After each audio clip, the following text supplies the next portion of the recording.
আমার আব্বারে আপনারা বাতক আমরা আমরা ইতিমধ্যে আমরা আব্বারে বাতক আপনারা ভালো লাগে লাগে আপনারা সাহায্য করুক কামদারে শুভ লাগে আমরা দোয়া করবো। আসসালামু আলাইকুম দেশবাসী, আমার আর কোনো ছাড়া নাই। আমি আপনারা সবার কাছে আবেদন জানাইতে আমার আপনারা কাছে হাত পাচ্ছি। আমি ওভার হই আমার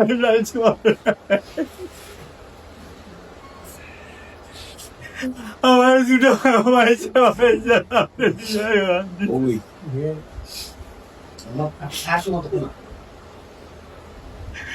আমি আপনারা কাছে ভাব ভিক্ষা লাগে আল্লাহ আমার সুস্থ করার লাগে আপনারা সাহায্য সহযোগিতা আপনারা আমার আব্বার আপনারা বাতক আদাব, নমস্কার সুপ্রিয় ভিউয়ার্স, বন্ধু বান্ধব, দেশ বিদেশের যত অনলাইন প্রবাসী বন্ধুগণ আছেন, আমরা খেয়ে না জানি বাঁচার জন্য আকুতি কোন মানুষের নাই। দেখেন এই যে আমার আজকে পাশে বসে আছেন মুজাহিদুল ভাই, উনি একজন নির্মাণ শ্রমিক কমিটির সভাপতি। দীর্ঘদিন ধরে আমাদের আরাম আয়েশের জন্য, আমরা যে সুখে শান্তিতে বসবাস করার জন্য আমাদের ঘরগুলো নির্মাণ করেন। আজকে উনি অসুস্থ হয়ে গেছেন। আজকে ওনার এমন অবস্থা, লিভার সিরোসিস হয়ে খাদ্যনালীতে ক্যান্সারে পরিণত হয়ে গেছে। এই দেখেন বাংলাদেশের অনেক মেডিকেল হাসপাতাল দেখানো হয়ে গেছে ওনার। এই যে ঢাকাতে, সিলেটে বঙ্গবন্ধু হাসপাতাল সব জায়গায় দেখায়। এখন লাস্টের চিকিৎসা হইলো ওনার ক্যান্সার ধরা পড়ছে, 12টা কেমোথেরাপি দিতে হবে। উনি বাঁচার জন্য আকুতি চাচ্ছেন দেশ বিদেশের সব মানুষের কাছে।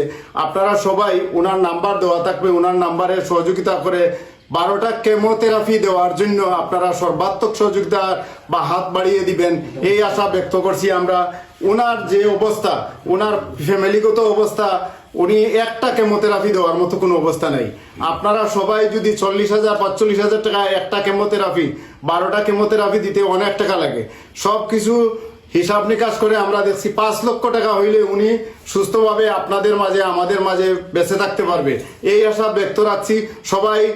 সবার কাছে আকুতি জানাচ্ছি ওনাকে বাঁচানোর জন্য আপনারা সবাই একটু একটু ওনার নাম্বারে বিকাশ করে সহযোগিতার হাতটা বাড়িয়ে দেন, এই আশা ব্যক্ত করে আমি আমার সংক্ষিপ্ত বক্তব্য এখানে শেষ করছি। সবার কাছে করজোড়ে আবেদন জানাচ্ছি যে এই মেস্তরি বাইকে সবাই সহযোগিতা করে সুস্থ রাখার জন্য। খোদা হাফেজ। এখানে সবাই সমবেত হয়েছে ওনাকে একটু সাহায্য সহযোগিতা করার জন্য। আপনাদের দেশ বিদেশের সবার কাছে আমাদের অনুরোধ, ওনার আপনারা শুনেছেন 12টা কেমন আগে উনি সুস্থ হতে হলে উনি আপনারা দেখেছেন বাঁচার জন্য অনেক আকুতি মিনতি করতেছেন।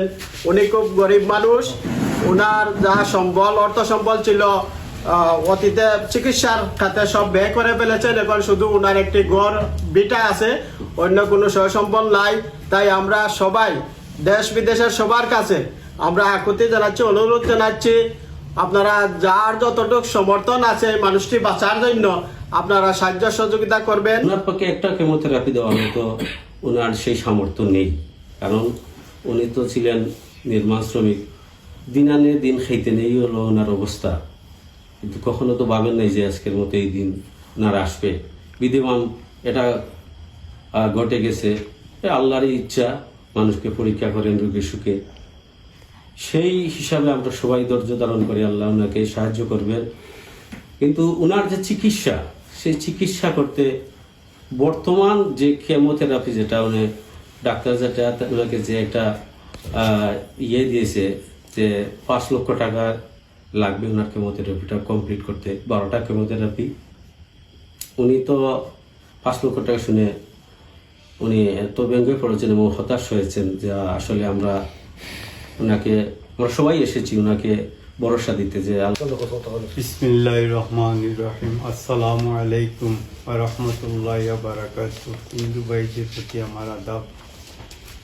দেশ ও দেশের বাইরে আমার যত ভাই বন্ধু ভাতিজা আছেন সবার কাছে আমি আন্তরিকভাবে আমার আবেদন সবাইকে জানাইতেছি। আমি গরমসাল 1 নং ইউনিয়নের 6 নং ওয়ার্ডের একজন পেশাজীবী, রাজমিস্ত্রি পেশাজীবী। দীর্ঘদিন আমি রাজমিস্ত্রি করিয়া আমার সংসার চালাইছি, বাচ্চা কাচ্চা লালন পালন করছি, 2 ছেলে 2 মেয়ে। এখনো এরা রোজগার করার মতো হয়ে নাই। আমি আজ থেকে 5 মাস আগে আমি রোগে আক্রান্ত হয়ে ডাক্তারের হাওলালে আমি চিকিৎসাধীন হয়ে সিলেট চিকিৎসা করিয়া আমি কোনো না পাইয়া ঢাকা গিয়া আমি রিভার্ট করা হয়েছে আমার ঢাকা গিয়ে আমার ক্যান্সার ধরা পড়ছে, লিভার ক্যান্সার ধরা পড়ার পরে আমার 12টা কেমোথেরাপি দেওয়া হয়েছে। 12টা কেমোথেরাপি দিতে গিয়া আমি অপার হয়ে আপনারা সবার কাছে সাহায্যের হাত পাতিছি। 12টা কেমো, একটা কেমো দেওয়ার বেলা 40,000 টাকা খরচ লাগে। এটা গ্রহণ করার মতো ক্ষমতা আমার নাই। সবাইকে আল্লাহর বাস্তে আমার দিকে সাহায্যের হাত বাড়াইবার আবেদন করতেছি। আমার বিকাশ নম্বর দেওয়া আছে, আপনারা আমার বিকাশ নম্বর মেহরবানি করিয়া আপনারা খেয়াল করবেন, সাহায্যের হাত বাড়াইবেন। সাহায্য করলে আমার কৃতজ্ঞতা। আর সবার কাছে আমার কৃতজ্ঞতা, দোয়া করবেন। আর আমার বলার আপনারা কাছে কিছু নেই। দেশের বাইরে যতই আছেন সবাইকে আসসালামু আলাইকুম ওয়া রাহমাতুল্লাহি ওয়া বারাকাতুহু।